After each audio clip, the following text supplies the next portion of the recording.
دوستوں، آج کی اس ویڈیو میں ہم آپ کو ایک سچا واقعہ بتائیں گے جس میں ایک لڑکی کی شادی ایک نامرد آدمی کے ساتھ ہوئی۔ مکمل تفصیلات جاننے کے لیے خاص کر شادی شدہ لوگ ہماری اس ویڈیو کو آخر تک ضرور دیکھیں۔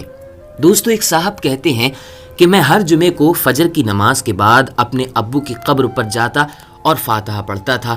فاتحہ پڑھنے کے بعد میں وہیں سے وہ اپنی کام کی طرف نکل جایا کرتا تھا۔ ایک مرتبہ جمعے کے دن صبح فجر کی نماز کے بعد قبرستان میں گیا تو میں نے جیسے ہی اپنا پہلا قدم قبرستان میں رکھا تو میں بہت حیران ہوا، کیونکہ اس دن قبرستان میں ایک الگ ہی روح کو معطر کر دینے والی خوشبو آ رہی تھی۔ اس کے بعد میں اپنے والد صاحب کی قبر پر پہنچا اور روز کی طرح میں نے فاتحہ پڑھی۔ تبھی میری نظر اپنے والد صاحب کی قبر سے تھوڑا آگے پڑی، جہاں ایک نئی قبر بنی ہوئی تھی، کیونکہ اس پر تازہ پھول رکھے ہوئے تھے۔ تو جب میں اپنے ابو کی قبر پر فاتحہ پڑھ کر فارغ ہو گیا تو میں نے سوچا کہ کیوں نہ اس نئی قبر پر بھی فاتحہ پڑھ دوں اور مغفرت کی دعائیں کر دوں۔ تو میں دعا کر ہی رہا تھا کہ اسی دوران میں نے محسوس کیا کہ جو خوشبو مجھے قبرستان میں داخل ہوتے وقت آئی تھی، وہی خوشبو اسی قبر سے آ رہی ہے۔ میں نے اس قبر کی تھوڑی سی مٹی اپنے ہاتھوں میں لی، اور کمال کی بات تو یہ تھی کہ اس قبر کی مٹی بالکل سرد نم تھی اور ٹھنڈی تھی۔ اس کے بعد میں نے اس مٹی کو واپس اسی قبر پر ڈال دیا اور وہاں سے اپنی دکان کی طرف لوٹ آیا۔ تو جب میں نے دکان کھولی تو میرے پاس پہلا گراہک آیا۔ میں نے اس کو سامان دیا تو جاتے جاتے وہ مجھ سے کہنے لگا کہ آپ کے پاس سے بہت پیاری خوشبو آ رہی ہے جو کہ روح کو معطر کر رہی ہے۔ میں اس کی یہ بات سن کر بہت حیران ہوا اور میں نے اس سے کہا کہ میرے بھائی، میں نے کوئی خوشبو نہیں لگائی ہوئی ہے، بلکہ دیکھو میرے ہاتھ تو مٹی میں سنے ہوئے ہیں۔ وہ کہنے لگا کہ بھائی، آپ مذاق کر رہے ہیں، مجھے آپ کے پاس سے ایسی خوشبو آ رہی ہے کہ میں نے آج سے پہلے ایسی خوشبو، اتنی اچھی خوشبو آج تک نہیں سونگھی۔ یہ کہتا ہوا وہ شخص وہاں سے چلا جاتا ہے۔ میں نے اس کی یہ بات سن کر اور حیرت اور سوچ میں پڑ گیا۔ تو سوچتے سوچتے میں نے جب اپنے ہاتھ کو قریب سے سونگھا تو مجھے محسوس ہوا کہ یہ اسی قبر کی مٹی کی خوشبو ہے جو مجھے وہاں پر وہ میں نے سونگھی تھی۔ میں یہی خوشبو پورے دن محسوس کرتا رہا۔ اسی دوران میں نے کئی مرتبہ اپنے ہاتھوں کو بھی دھویا، مگر وہ خوشبو میرے ہاتھ میں ویسی کی ویسی ہی موجود رہی، میرے ہاتھ سے ختم نہیں ہوئی۔ دوستو، وہ شخص کہتا ہے کہ اگلے ہفتے جمعے کے دن نماز کے بعد میں قبرستان کی طرف چل پڑا اور اپنے ابو جی کی قبر پر فاتحہ پڑھنے کے بعد میں اس کی قبر کی طرف گیا، یہ جاننے کے لیے کہ یہ قبر آخر ہے کس کی، آخر کون اللہ کا نیک بندہ یا بندی اس قبر کے اندر موجود ہے، اس نے اپنی زندگی میں آخر ایسا کون سا کام، ایسا کون سا نیک عمل کیا ہے کہ اس کی قبر اتنی ٹھنڈی اور خوشبودار ہے۔ یہی بات سوچتے سوچتے میں نے ایک آدمی کو دیکھا جو کہ اسی قبرستان میں کام کر رہا تھا۔ اس سے میں نے پوچھا کہ یہ نئی والی قبر کس کی ہے؟ تو اس نے بتایا کہ یہ قبر ایک عورت کی ہے۔ دوسرے دن میں صبح جلدی اٹھا اور اس قبرستان کی طرف چل پڑا۔ جیسے ہی اس قبرستان میں داخل ہوا تو میں نے دیکھا کہ اس عورت کی قبر پر ایک بزرگ قرآن عظیم کی تلاوت کر رہے ہیں۔ میں نے اپنے ابو کی قبر پر فاتحہ پڑھی۔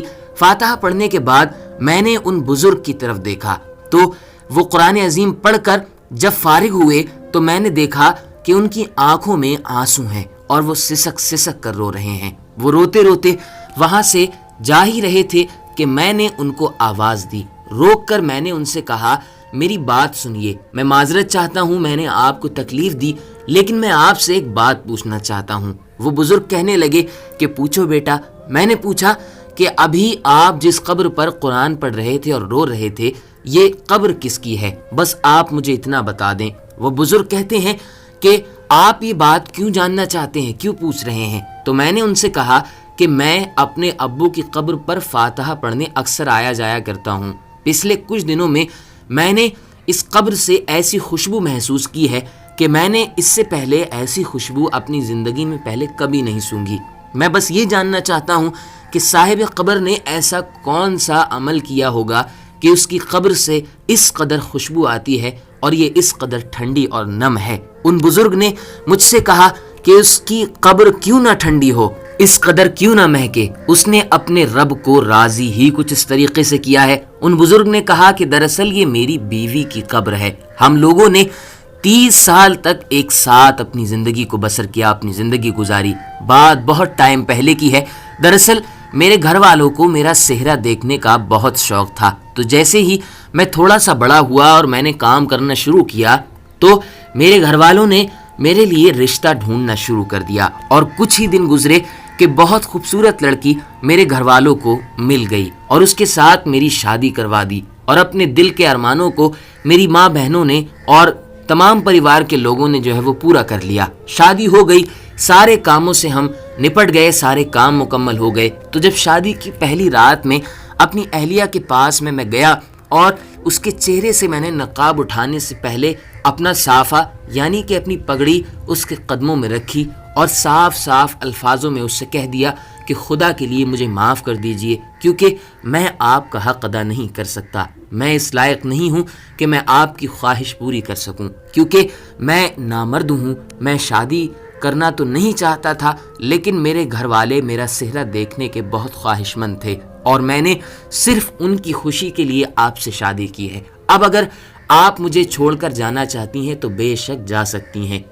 میری یہ جیسے ہی اس نے بات سنی تو سب سے پہلے میری پگڑی اٹھا کر میرے سر پہ رکھی اور کہا کہ آپ جیسے بھی ہیں تو میرے شوہر ہی، آپ میرا مقدر ہیں، میرا نصیب ہیں، میں اب آپ ہی کے ساتھ رہوں گی. وہ بزرگ کہتے ہیں کہ اس دن کے بعد سے اللہ کی اس نیک بندی نے میرے ساتھ 30 سال کا لمبا وقت گزار دیا.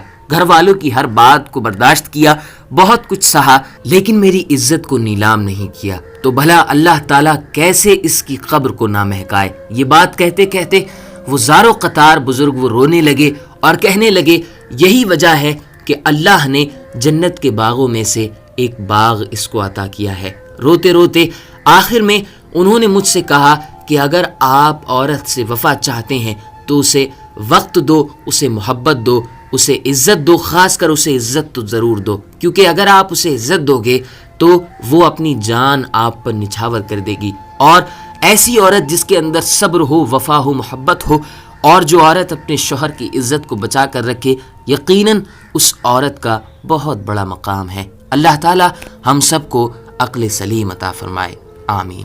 دوستوں، ہم امید کرتے ہیں کہ آج کی ویڈیو آپ کو بہت پسند آئی ہوگی.